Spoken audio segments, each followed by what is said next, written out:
What was it like being, it looks like it was your 6th year in the National Football League, 6th year, I guess, with the Raiders. Let's put it that way, since the merger happened while you were with the Raiders.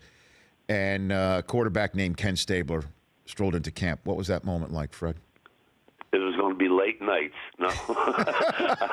You knew that right away, huh? You knew that right away? Right away. You could see it right away. No. But no, you're looking at somebody, a young kid coming in, and,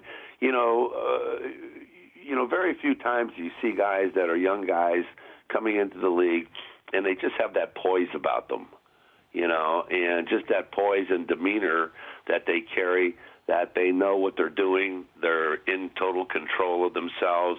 They have control of what they're supposed to be doing out there on the field, and very comfortable. It gives you Kenny always, from the beginning, was always a player to be around that made you feel comfortable and confident. So how did he fit the mold in a way that, maybe no other quarterback did for the Raiders in the Davis silver and black? Fred? Well, the great thing now, even in that era and even up until to the present day, you have very few quarterbacks coming into the league because Darryl was starting at the time, and then when Kenny replaced Darryl, as a team we didn't lose a beat.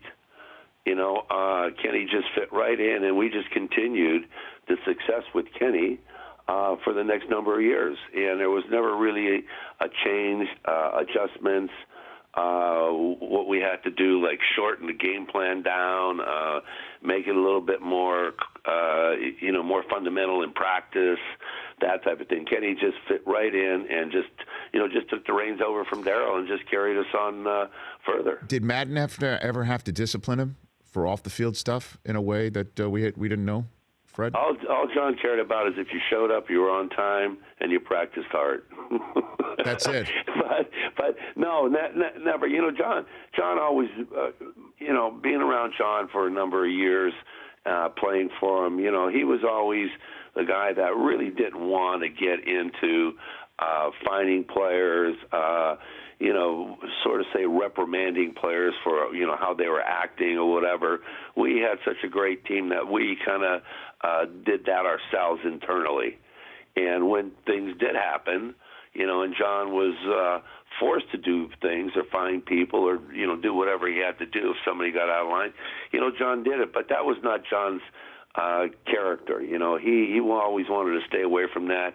And we had enough confidence in John and the way he treated us that he was always trying to avoid that. He didn't want guys to be in trouble. Like I said, he had very few rules for us, and we basically, we were there when we were supposed to be. And I'm sure there are, a few guys got fined for being, late for curfew, but we never had guys that were way out of line as far as putting him in such a position where he had to be, the overseer. Fred Biletnikoff joining me here on the Rich Eisen Show. Do you have a favorite Stabler moment in the huddle? Favorite moment Stabler maybe on a pass play that you recall? Yeah, I can remember a few years back when we were playing in New Orleans, and I can't remember the defensive back, and he was a very smaller guy, quick, and Kenny threw me a pass going inside, and the guy jumped inside of me and picked off the ball and, raced down the sideline, and Kenny was coming, kind of drifted out that way, and the guy gave Kenny a little bit of a move, and Kenny fell on the ground, obviously, and the guy ran it back for a touchdown, and Kenny looked at me, and I said, hey, you threw the ball.